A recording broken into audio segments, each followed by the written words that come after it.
I hope आपने part 1 अच्छे से देखा होगा। माई मदर एट 66 का आपको एसेंस और थीम पोएम की अच्छे से समझ में आ गई होगी। अब तक को पता चल गया होगा कि काफ़ी इमोशनल पोएम है।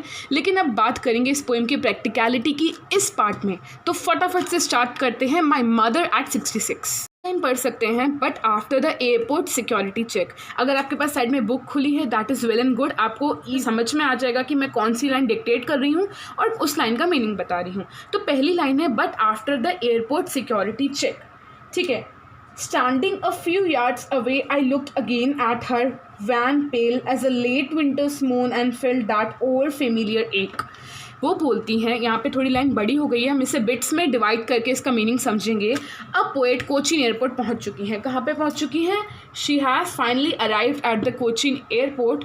और वहाँ पे सिक्योरिटी चेक जब होता है तो वो देखती हैं कि उसकी मम्मी कुछ फ्यू यार्ड्स यानी कि कुछ डिस्टेंस में खड़ी हैं। और फिर से पोएट को दुख लगता है क्योंकि फिर से उसकी माँ का चेहरा बिल्कुल वैसा ही डल और ड्रैब है। She says that her wan pale face. Wan pale face, यहाँ पे What is the meaning of van? यहाँ पे van का मतलब है colourless. She compares her mother's face with two words that is van and pale.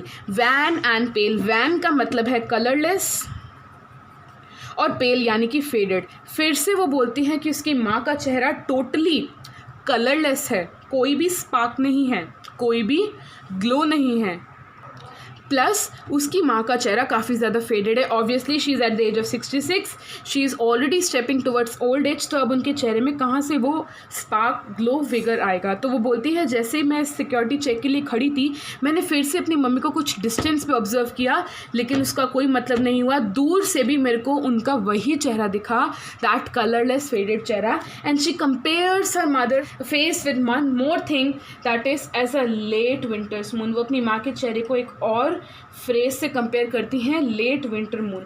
आपको पता है विंटर का सीज़न कैसा होता है? एकदम जाड़े वाला, बहुत जल्दी रात हो जाती है। और रात we can say night it is symbolic of darkness, days are symbolic of brightness, और you can say positivity, light, ray of hope, ray of positivity, something like that. Actually let winter moon से comparison का यही मतलब है, जो winters का moon होता है वो काफ़ी ज़्यादा डल रहता है, फेडेड रहता है। यानी कि पहली बात, विंटर मीन्स डार्कनेस। विंटर्स का जब सीज़न आता है तो काफ़ी ज़्यादा वी से रातें लंबी होती है, दिन छोटे होते हैं। तो रातें लंबी मीन्स रात, और you can say night it is symbolic of darkness. तो यहाँ पे विंटर्स मून को भी वही बताया गया है कि उस रात के अंधेरे में वो चांद भी एकदम डल लगता है, ड्रैब लगता है, कोल्ड लगता है, कोई भी वाइटैलिटी नहीं है, कोई ब्राइटनेस नहीं है।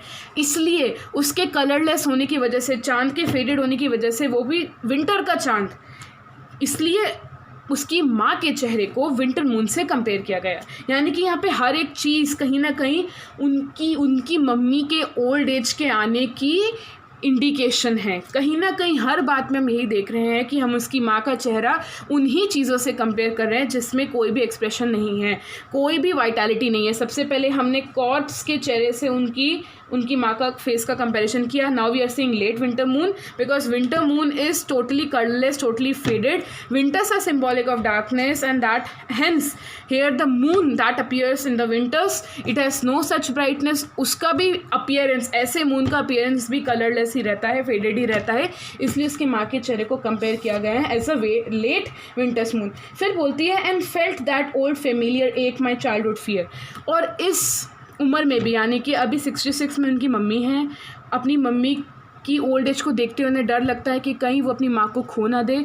और वो कहती है कि यही सेम एक, यही सेम पेन, यही सेम पीड़ा ये मेरी चाइल्डहुड की एक है। यानी कि बचपन में भी हर एक बच्चे को अपनी माँ से बिछड़ने का दर्द रहता है, डर रहता है, फियर रहता है। छोटे बच्चे का होता है ना, वो अपनी माँ के पास सोता है, ज़रा सा भी माँ कहीं चले जाए तो दैट चाइल्ड बिकम्स ट्रबल्ड। तो वो बोलती है कि जैसे मेरे को बचपन में अपनी माँ से बिछड़ने का डर था, दैट चाइल्डहुड फियर, वो आज फियर फिर वापस आ लौटा है। आज भी मेरे को वही डर है अपनी माँ से बिछड़ने का। She says that old familiar ache but all I said was see you soon amma. लेकिन वो बोलती है कि लेकिन फिर भी मेरे मन में इतना इमोशंस का पहाड़ उठ रहा था, इतना दुख का पहाड़ टूट रहा था कि मेरी माँ ओल्ड एज में स्टेप कर चुकी है, उनके चेहरे में कोई वाइटैलिटी नहीं है, मैं पता नहीं उन्हें कब खो दूँ। इतनी नेगेटिविटी मन के अंदर भरे होने के बावजूद भी उन्होंने अपनी मम्मी को क्या बोला?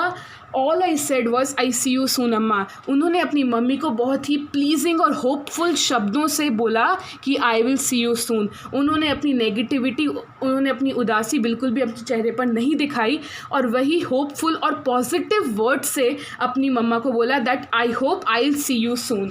और लास्ट में लिखा है and all I did was smile smile and smile. यहाँ पे आप नोटिस करेंगे पोएम में 3 बार स्माइल शब्द का प्रयोग किया गया है। Actually the reason is poet का स्माइल करने का बिल्कुल भी मन नहीं था। She was very very negative, she was very saddened because she knew कि उसकी मम्मी की ओल्ड एज आ चुकी है and at this age death is very very uncertain. She knew कि शायद अगली बार वो अपनी माँ से ना मिल पाए, लेकिन अपने इस दुख को छुपाने के लिए वो एक आर्टिफिशियल स्माइल अपने चेहरे पर लाती हैं ताकि वो सामने से अपनी मम्मी को दुखी ना देख सके, वो अपनी मम्मी को दुख ना दे पाए, ताकि उसके चेहरे पे ऐसा कोई भी एक्सप्रेशन नहीं हो जिसे देख के उसकी मम्मी सामने से दुखी हो जाए कि मेरी बेटी आज दुखी क्यों है। तो अपने आप को पॉजिटिव, अपने आप को हैप्पी, अपने आप को होपफुल दिखाने के लिए she says that I will see you soon अम्मा। एक होपफुल शब्दों से वो अपने मम्मी को टाटा बोलती है, सी यू बोलती है और सिर्फ 3 बार स्माइल स्माइल लिखे होने के शब्द से मैं ये पता चलता है कि वो सिर्फ अपने चेहरे पर एक बनावटी स्माइल रखती हैं ताकि उसकी मम्मी को उसके अंदर का दुख पता ना चल पाए।